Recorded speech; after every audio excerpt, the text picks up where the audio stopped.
آپ بھی اس پہ کامنٹ کر دیں، کیونکہ صورتحال ایسی نازک ہے کہ کوئی آئل ٹینکر بھر کے وہاں سے گزرے گا نہیں، کیونکہ ان کے پاس وہ چھوٹے چھوٹے میزائل اور راکٹس ہیں، وہ مار سکتے ہیں وہاں پہ، یہ ان میں حوثی باغیوں کے اندر یہ ایبلٹی ہے۔ اب چھوٹے چھوٹے ڈرون بھی آ گئے ہیں جو ایران کے پاس تو بہت اچھے ہیں، لیکن اس سے چھوٹے ورژن حوثیوں کے پاس پہلے سے موجود ہے۔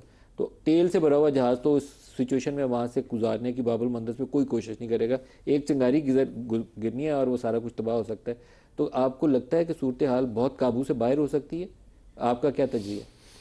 جی میں اس کو تھوڑا سا ذرا ڈفرینٹ دیکھتا ہوں۔ دیکھیں امریکہ اگر ایک کنٹینیوسلی ایک چیز پہ ایگری کر کے پیچھے ہٹ رہا ہے تو اس کو تھوڑا سا ہمیں اور طرح سے دیکھنا چاہیے۔ دیکھیں پاکستان نے انہیں ایک طرح کی پلیٹر پہ رکھ کے اپرچونٹی دی پیس کی، اور اس کو ان کو سیریسلی گراسپ کرنا چاہیے تھا، اور اس سے پیچھے وہ خود ہٹے۔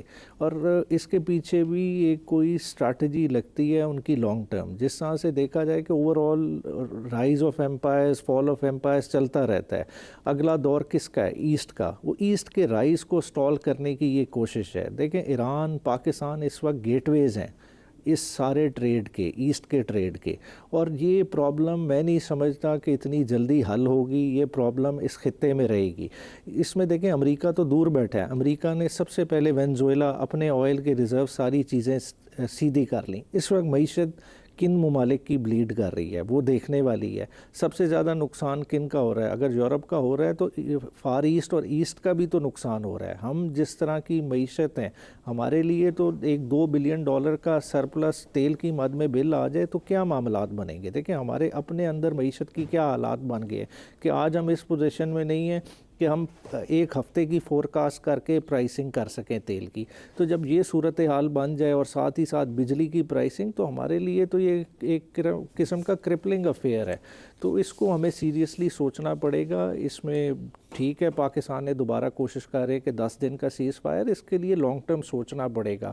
اگر نہیں کریں گے تو ہمارے لیے یہ بہت زیادہ بڑی پرابلم بنے گی۔ مسٹر عمیر صاحب، یہ آپ کی کاز میں کوئی جان ہے یا بیج خراب ہے آپ کا؟ یہ کیونکہ ڈیپینڈ کرے گا آپ کا کوئی مومنٹم بننا ہے یا نہیں بننا۔ آپ سے مراد یہ ہے کہ یہ مولانا فضل الرحمان اور وکلا والے، پتہ نہیں پی ٹی آئی والوں کی ہمدردیاں تو شامل ہوں گی، عملی طور پر مجھے نہیں پتا کہ آپ شامل ہو رہے ہیں کہ نہیں۔ بیرسٹر عمیر صاحب، دیکھیں پرانی اب جو موومنٹ چلی افتخار چودھری صاحب والی، اس میں اور اس میں ایک مین ڈفرینس یہ ہے کہ وہ ایک لمیٹڈ پیرائے کی موومنٹ تھی کہ ایک جج کی بحالی کے لیے لوگ نکلے، وکلا کا اس میں زیادہ نکلنا بالکل بنتا تھا کہ ان کا ڈائریکٹلی انسٹیٹیوشن کنسرن تھا۔ ابھی ہم جن ایشوز کی بات کر رہے ہیں وہ وکلا سے ہٹ کے ایک لارجر کینوس پہ ہے۔ رول آف لاء کی بالکل بے شک اس میں بات ہے، معاملات ہیں، مگر یہاں انسٹیٹیوشنل بیلنس سے دیکھیں ہمارا تو اپنا آلریڈی، ہم تو آلریڈی اس میں ہیں۔ دیکھیں مولانا صاحب نے اب جو ایک آواز اٹھائی ہے، دیکھیں وہ ایک ان کا جو آؤٹ برسٹ ہے وہ ایک نیچرل ہے۔ وہ کیوں ہوا ہے؟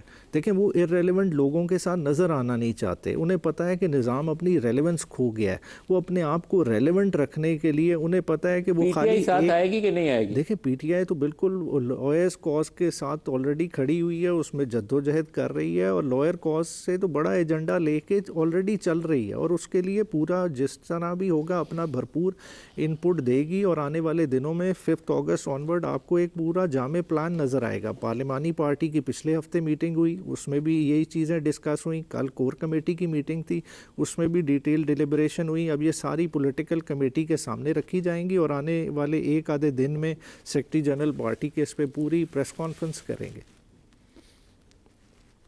سر 2007 میں، میں سے پہلے آپ کمنٹ کر دیں پھر اسلام آباد واپس آؤں گا۔ میں ساری عمر رپورٹنگ کرتا رہا ہوں، اور الف سے یہ تک ہم ساری چیزیں جب تک قرید نہیں نہ لیتے تو رپورٹر جو ہیں وہ صحیح آگے سے رپورٹ بھی نہیں کر سکتا۔ 2007 والی پوری کی پوری کیمپین کے پیچھے اس وقت کی اسٹیبلشمنٹ نے پورا وزن ڈالا تھا۔ وہ وزن ڈالا تھا تو وہ فروٹفل ہو گئی، پھل بھی لگا، اور سارا کچھ الٹ پلٹ ہو گیا نا جی۔ وہ جنرل مشرف صاحب بہت طاقتور ہوتے تھے اس تحریک سے پہلے، اس کے بعد وہ طاقتور نہیں تھے رہے۔ ٹارگیٹ تو افتخار چودھری کی بحالی تھا، لیکن اینڈ رزلٹ اس کا یہی تھا کہ وہ ایک طاقتور جنرل مشرف جو تھے، ہی واز ارریلیونٹ ٹوٹلی۔ انہوں نے، زرداری صاحب نے کہا تھا کہ ریلک آف دی پاسٹ، یہ اس وقت انہوں نے کہا تھا جب ججز بحالی کی موومنٹ کے بعد سارا کچھ ہو گیا، الیکشن ہو گئے۔ تو مجھے لگتا ہے کہ یہ کچھ ایسی چیزیں جب تک نہیں ہوں گی تو آپ لوگ سڑکوں پہ موبلائز بھی نہیں کر سکیں گے۔ اچھا دیکھیں اسٹیبلشمنٹ کا بالکل ایک حقیقت رہی ہے، رول رہا ہے، اب بھی ہے، مگر اس وقت جو انفورسمنٹ کا رول اس وقت کسی اور پیرائے میں اس ملک میں دیکھا جا رہا ہے. 26ویں 27ویں ترمیم کے بعد جو کچھ اس آئین کے دوسری طرف کو رول پلے کرے گی. ابھی اگر سینسیبل اس وقت ہو, جو جس وقت طرح کی فلور سے آوازیں آ رہی ہیں, جس طرح کی آوازیں اس وقت مختلف صوبوں سے اٹھ رہی ہیں, ان کو میرے خیال سے ویٹیج دینی چاہیے کہ بجائے اس کے کہ واقعی ملک ایک تحریک کے موڈ میں چلا جائے. اور اگر ملک تحریک کے موڈ میں چلا گیا تو میرے خیال سے وہ ایک سچویشن کسی کے لیے بھی بیریبل نہیں ہوگی, وہ ایک بہت ڈفرینٹ طرح کا برڈن آ جائے گا. دیکھیں ہم ایک لمیٹڈ چیز کی نہیں بات کر رہے, یہ ایک اوور آل پورے سسٹم کے اوور آل کی بات ہو رہی ہے. وہ کوئی گورنمنٹ چینج سے حل نہیں ہونے لگا. اور اگر اس طرف چیزیں جاتی ہیں جو مولانا صاحب بات کر رہے ہیں, ڈفرینٹ دوسرے لوگ بات کر رہے ہیں, دیکھیں اس کو اینگر کو وینٹ کرنے کے لیے ایک سیریس تھاٹ دینا چاہیے. ہم اسے بس کہہ دیں کہ جی یہ خراب بیج ہے, یہ خراب بیج نہیں, یہ سسٹم جو خراب ہوا ہے وہ اس کو بالکل یہ اپروٹ کر دے گئی یہ آوازیں. عمیر نیازی صاحب, عام طور پر اگر آپ کی اسٹریٹجی اچھی تگڑی مضبوط ہو اور آپ کے سینئر لیول کے اوپر آپس میں یکجہتی ہو تو کس طرح کی تحریک میں کچھ جان ہوتی ہے, پھر آپ آس امید رکھتے ہیں کہ ہمیں یہ مختلف پاور سینٹرز اس میں سے بھی سپورٹ مل جائے گی. ابھی تک وہ مجھے اسٹریٹجی آپ لوگوں کی نظر نہیں آئی ہے میدان میں. اچھا, ایک تو جی اسٹریٹجی ہوتی ہے جو اس طرح کی آپ بات کر رہے ہیں, مگر ایک ہے اسٹریٹجی جو پیپل سینٹرک ہے. دیکھیں اس وقت عوام اس سارے کھیل کا حصہ ہی نہیں ہے. دیکھیں جتنی پولیٹیکل بساط بچھائی جاتی ہے کس کے لیے بچھائی جاتی ہے, کہ عوام کو مد نظر رکھتے ہوئے کہ اس میں عوام کے لیے کیا ہے. مگر معذرت کے ساتھ اب جو اس وقت معاملات جس طرح سے چل رہے ہیں اس میں عوام کہیں دور دور تک نہیں نظر آتی. عوام کسی طرح سے بھی اسٹیک ہولڈر نہیں. ہم چاہے آؤٹ آف اسکول چلڈرن کی بات کر لیں, ہم بات کریں کتنے لوگ ان امپلائڈ ہیں, ہم پاورٹی لائن کی بات کریں, جتنے انڈیکیٹرز ہیں وہ خلاف جا رہے ہیں. اس وقت جو عوام کی نبض ہے, عوام کسی اور طرح سے دیکھ رہی ہے. عوام خالی یہ نہیں ہے کہ بلوچستان میں آپ کہیں کہ دہشت گردی کی وجہ سے خالی پریشان ہے, یا کے پی میں جو اس وقت آپریشن چل رہا ہے, یا کے پی کے کو جو اس وقت دہشت گردی سے اثر ہو رہا ہے, جو کشمیر میں ہو رہا ہے کہ ایک پولیٹیکل اختیار کر گئی ہے.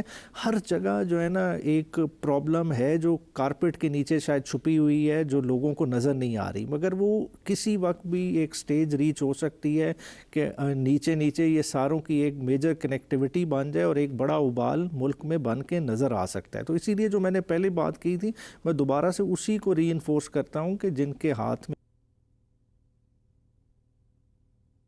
ان ایشوز کو خالی آوازیں, ان کے پیچھے کچھ نہ کچھ بیک گراؤنڈ ہے. ان بیک گراؤنڈ, ان حقیقتوں کو سمجھنے کی کوشش کریں, ان کو تھوڑی سی جو ہے نا ایک سمپیتھیٹک ٹچ دیں.